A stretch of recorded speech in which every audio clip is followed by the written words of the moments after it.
तीन लड़के एक बेहद अजीब चुनौती लेने उतरते हैं, नॉन न्यूटोनियन फ्लूइड पर खड़े रहने की। जो आखिर तक टिका रहा वो जीतेगा $50,000। तीनों को एक पल भी रुकने की इजाजत नहीं है। नीचे का फ्लूइड कहीं सख्त है, कहीं नरम, और लोहे का ड्रम बहुत छोटा है।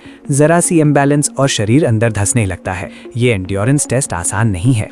होस्ट पहला टास्क देता है, एक टोकरी में गेंद डालनी है। अगर गेंद नहीं गई तो एक्स्ट्रा वेट जोड़ दिया जाएगा। हर किसी को 3 मौके मिलते हैं। चिंटू का निशाना गड़बड़ा जाता है, तीनों बार चूक जाता है। मिंटू एक ही कोशिश में गेंद डाल देता है। गोलू भी अपना टास्क पूरा कर लेता है। सजा के तौर पर चिंटू को 10 किलो का बैग पहनाया जाता है 5 मिनट के लिए। वजन बढ़ते ही पसीना निकल आता है, लेकिन किसी तरह वो समय निकाल लेता है। दूसरा लेवल, चम्मच से मुंह में अंडा पकड़ कर रखना। जिसका अंडा पहले गिरा उसे सजा। तीनों बहुत संभल कर चलते हैं, लेकिन सबसे पहले गोलू का अंडा गिर जाता है। उसके पैरों में 5 मिनट के लिए 2 किलो के रेत वाले बैग बांध दिए जाते हैं। हर कदम भारी लगने लगता है, लेकिन टाइम पूरा होते ही वो फिर से आजाद हो जाता है। तीसरा लेवल, डार्ट फेंकना। सबसे कम स्कोर वाला हाथ पैर बांध कर खेलेगा। तीनों को 3-3 डार्ट मिलते हैं। चिंटू सिर्फ एक बार निशाना लगा पाता है। मिंटू 3 बार हिट करता है, गोलू 2 बार।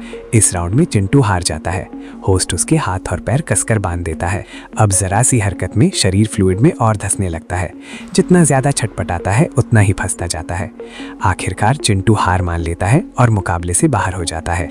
अब मैदान में सिर्फ मिंटू और गोलू बचे हैं। चौथा लेवल, पिंग पोंग बॉल को हवा में रखना। जिसकी बॉल पहले गिरी वो 6 सेकंड तक फ्रीज रहेगा। ये सजा काफी खतरनाक है। मिंटू की बॉल पहले गिर जाती है। वो 6 सेकंड तक हिल नहीं सकता।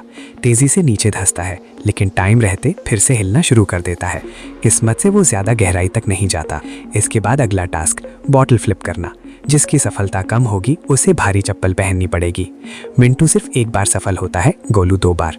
नतीजा, मिंटू को चप्पल पहननी पड़ती है। अब होस्ट डिफिकल्टी बढ़ा देता है। दोनों को आधे स्क्वाट में खड़े रहकर खेलना पड़ता है। पहले से थकी टांगों पर और ज्यादा जोर पड़ता है। दोनों बतख की तरह बार बार उठ बैठ करने लगते हैं, लेकिन फिर भी कोई हारता नहीं। आखिरी स्टेज, एक पैर पर खड़े होकर खेलना। अब हालत बहुत खराब हो चुकी है। टांगे सुन्न होने लगती हैं। कुछ देर बाद मिंटू उछलना बंद कर देता है और खुद ही हार मान लेता है। 4 घंटे से ज्यादा की मेहनत के बाद उसकी टांगों में अब जान ही नहीं बची थी, और इस तरह गोलू आखिरी तक टिका रहता है और जीत जाता है पूरी प्रतियोगिता। अगर तुम उसकी जगह होते कितनी देर टिक पाते?